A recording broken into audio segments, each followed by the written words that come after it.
Capítulo 1. O frondoso abacateiro parecia uma árvore gigante diante dos olhos curiosos de Dorivaldo. Esparramado sobre o chão de terra, de braços abertos e peito voltado para a imensidão de céu azul que se apresentava naquela manhã ensolarada. O menino delicado e esguio parecia perdido no próprio pensamento. Era como se o tempo parasse naquele instante. Fazia uma viagem onírica de olhos bem abertos, sentindo o frescor do ar puro que soprava em Pedro do Rosário, enamorando a sutileza de cada folha do abacateiro, ao sabor do vento. Era um exercício de liberdade ao passo que se despedia de sua terra natal. Dorivaldo Martins Mendonça não escondia sua paixão pela Baixada Maranhense. Afinal, foi em Pedro do Rosário, município ao norte do Maranhão, numa região conhecida por rios caudalosos e peixes apetitosos, que ele nasceu e aprendeu a apreciar a natureza. Adorava correr pelos campos e perder de vista e brincar de escalar as árvores. Como a maioria das crianças nascidas no interior, a pele morena como o jambo ganhava uma cor bonita, sedosa e saudável quando exposta ao sol matinal. No entanto, estava cansado de trabalhar na roça, onde pelejava diariamente naquela mesmice que o entediava. Não aguentava mais ter de se embrenhar na mata e dela tirar o sustento da família. Para ajudar o pai, José Raimundo Mendonça, e os irmãos Genivaldo Meireles Mendonça e Francinaldo Barros Mendonça. As três mães distintas abandonaram os filhos na primeira infância. Aos 12 anos, o menino tinha curiosidade de saber como era a vida em outras veredas e queria realizar um de seus maiores desejos de infância. Sentiu o verdadeiro gosto de uma maçã.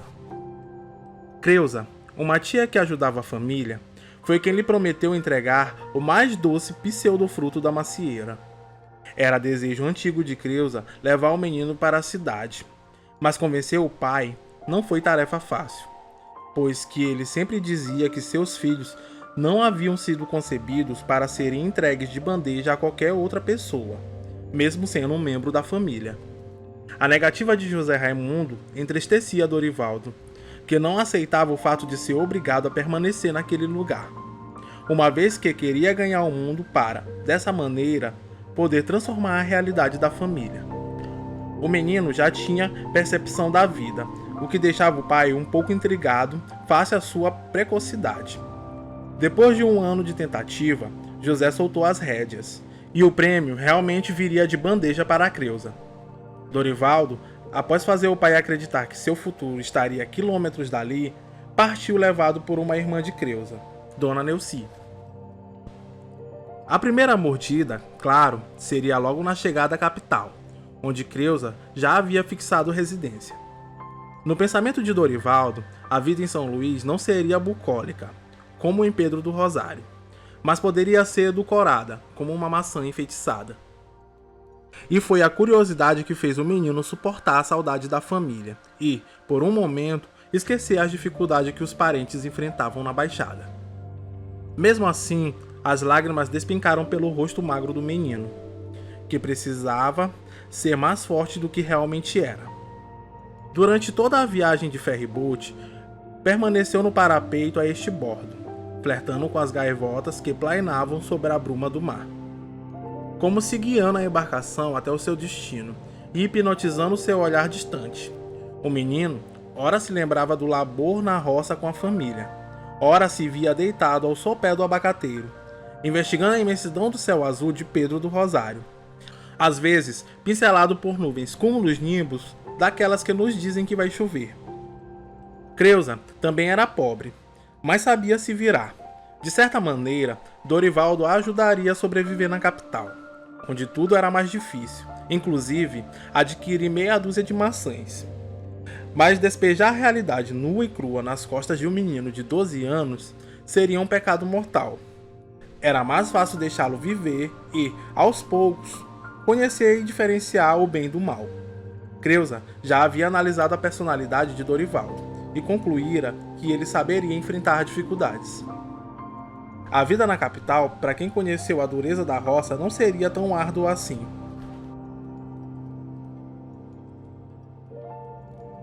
Dorivaldo sempre teve medo de sair de perto da família, mas, ao mesmo tempo, como um passarinho, queria voar.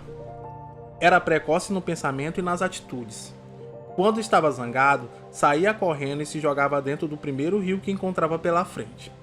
O pai ficava apreensivo, com medo de o menino se afogar e nunca mais voltar para casa.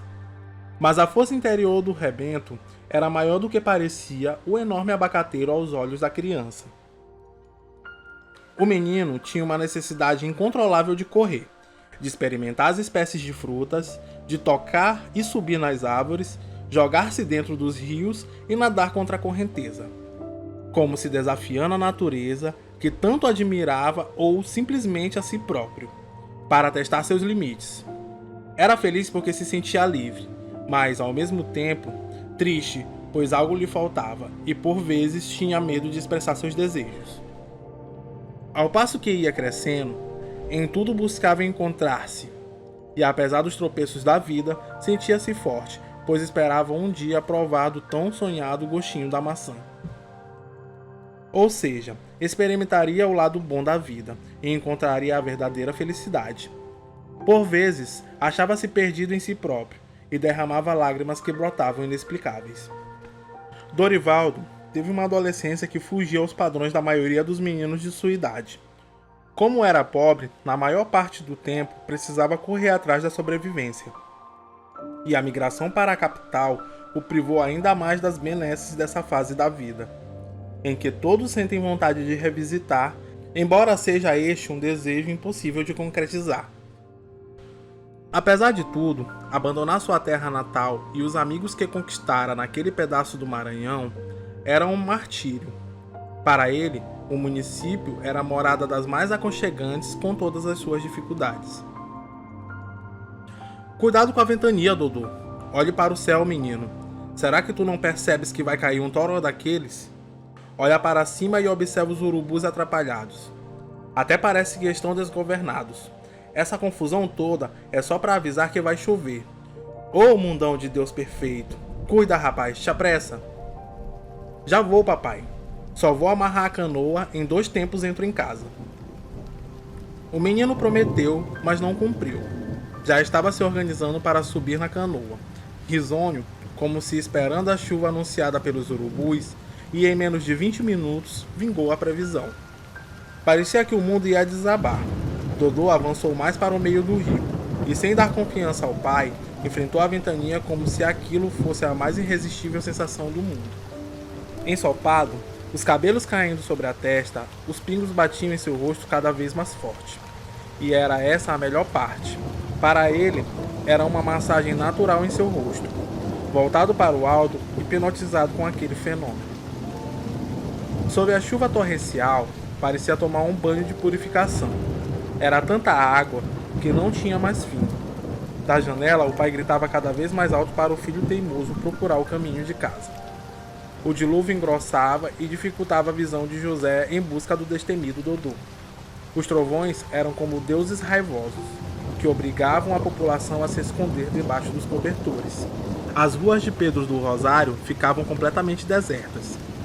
As descargas elétricas, atingindo as árvores, eram incidentes comuns naquela época do ano. As tardes viravam noites iluminadas somente pelos clarões dos relâmpagos. Dodô nem ligou e se confiou no contato com a madeira velha da canoa, pois sabia que era um bom isolante elétrico. Gostava tanto de rio e de mar que dizia que se não tivesse nascido gente, seria um peixe, mas não um peixinho qualquer. Peixe bom e valente mesmo é tubarão, pois com ele ninguém mexe ou vai se dar mal. Maior que tubarão é baleia, Dodô. Por que tu não queres ser baleia? Depende, papai. Tem tubarão maior que baleia. É tubarão, eu quero ser um tubarão. Se não um tubarão que mora no mar, quero ser uma águia que mora no ar. Mais esperta que águia eu nunca vi. Papai, você já viu? Dodô era apaixonado por aquele lugar. Deitado numa rede, o pai contou as histórias do surgimento da cidade. Primeiro como povoado, criado em novembro de 1994, subordinado ao município de Pinheiro. depois desmembrado e elevado à categoria de município. Em 1997, mantendo a denominação atual, o homem que deu o nome chamava-se Pedro Cunha Mendes, um dos primeiros moradores. Ele se casou com Maria do Rosário Serrão Martins, primeira prefeita da região emancipada. Passou a ser chamada assim Pedro do Rosário.